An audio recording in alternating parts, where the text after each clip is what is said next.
para masyarakat yang masih mengambil benur, para aparat, oknum-oknum aparat maupun PNS yang membantu pengambilan benur dan melindungi pengiriman benur ke Vietnam untuk sadar tentang masa depan para nelayan Indonesia.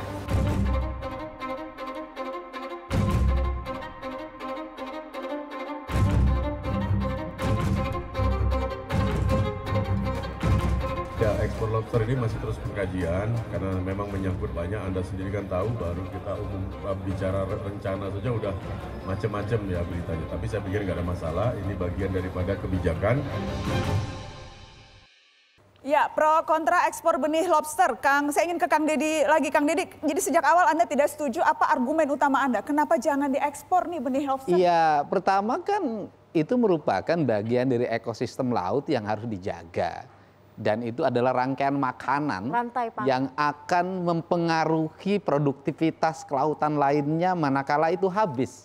Walaupun argumentasinya misalnya mengatakan 2 miliar, ya 2 miliar, 10 miliar pun kalau diambilin tiap hari kan tetap habis. Dan di Indonesia ini kan rata-rata walaupun sudah ada aturan, rata-rata nggak konsisten pada aturan itu. Itu yang menjadi catatan penting saya. Yang kedua adalah Vietnam itu kan kompetitor kita. Kompetitor kita dalam produksi produk perikanan kelautan, ekspornya kan ke Cina. Nah, kemudian dia kompetitor punya teknologi tetapi tidak punya benih. Oleh kita kompetitor dikirimin benih baik yang diselundupkan maupun yang legal. Walaupun Bang Fahri rugi gitu loh. Nah, ngakunya rugi, saya masih belum percaya kalau rugi. Saya percaya Bang Fahri nggak pernah ngebohong, pasti rugi. Tapi makanya ingin tahu. Nah, kemudian apa dampaknya? Dampaknya adalah Vietnam ekspor lobster ke Cinanya melonjak tajam. Berlipat-lipat. Karena apa? Dia disuplai dengan barang yang dari kita. Akhirnya yang terjadi adalah ekspor lobster kita menurun tajam. Sekali lagi kita akan jadi penonton sebenarnya. Penonton melihat bagaimana Vietnam meningkat dengan cukup pesat gitu ya. Sedangkan ya kita masih dalam level yang sama. Itulah kritik kita. Ketimbang misalkan orientasi yang didorong itu adalah ekspor, kenapa sih kita nggak ngomong soal bagaimana negara ini menjalankan mandat Undang-Undang 7 tahun 2016 tentang pelindungan dan pemberdayaan nelayan. Di situ juga sebenarnya menjadi jalan panjang. Nah, kalau kritik di KKP sebenarnya sedari awal beliau terpilih kita tidak pernah melihat secara terang dan benderang gitu ya program kerja apa sih yang mau dijalankan gitu ya.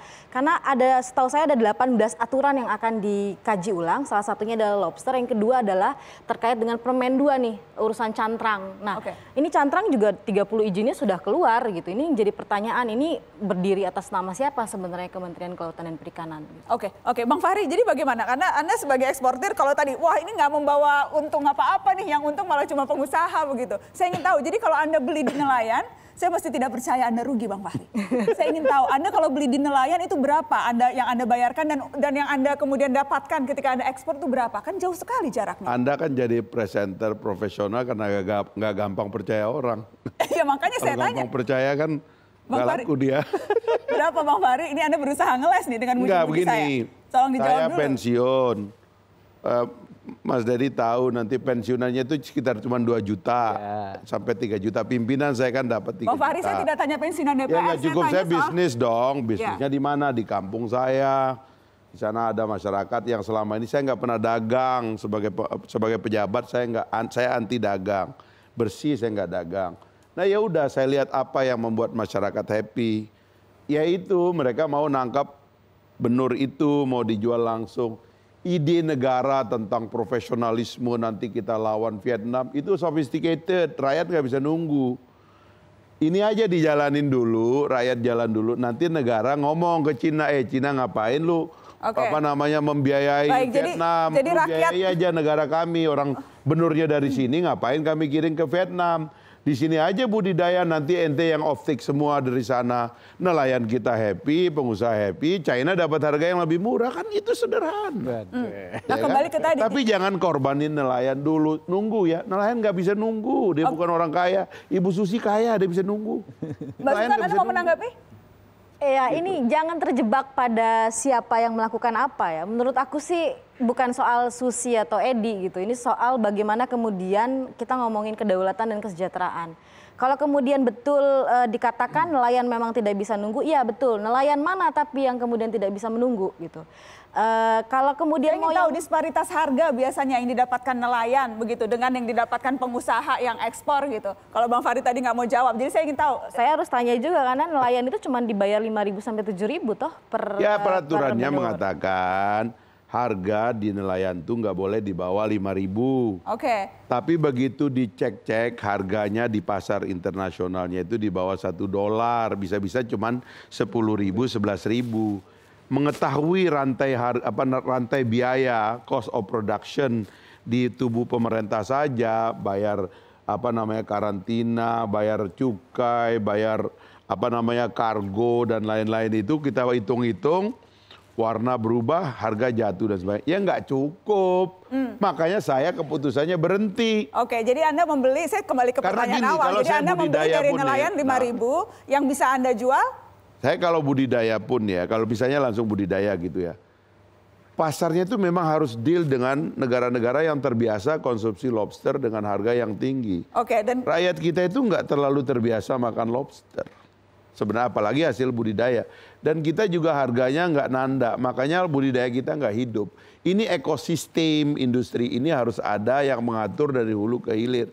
Itu peran negara. Oke, jadi gitu tadi kalau misalnya nelayan dapat 5.000, yang Anda bisa jual berapa Bang Fahri? Saya ingin tahu disparitas harganya. Harganya ditekan dari Vietnam, makanya waktu itu saya bilang sebaiknya para penjual tuh deal sendiri dengan Oke, Bang Fahri, Anda belum jawab. Jadi dapat berapa nih?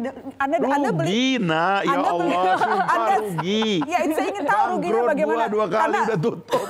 Karena kemudian kan bilangnya ini atas nama nelayan. Nelayan tidak bisa menunggu budidaya. Nelayan akan dibeli. Nelayan, oke, 5.000 dapatnya. Iya. Yang dijual, perusahaan jual dapat berapa? Bang Fahri? Nelayan tuh malah memasang harga mendekati 10.000.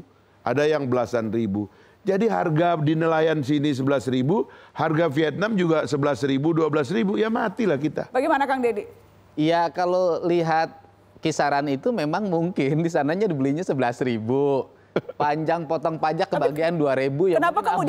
Kenapa kemudian banyak sekali perusahaan yang mau dapat izin ekspor kalau kemudian merugi? Ya karena bego, dia nggak tahu bahwa itu rugi.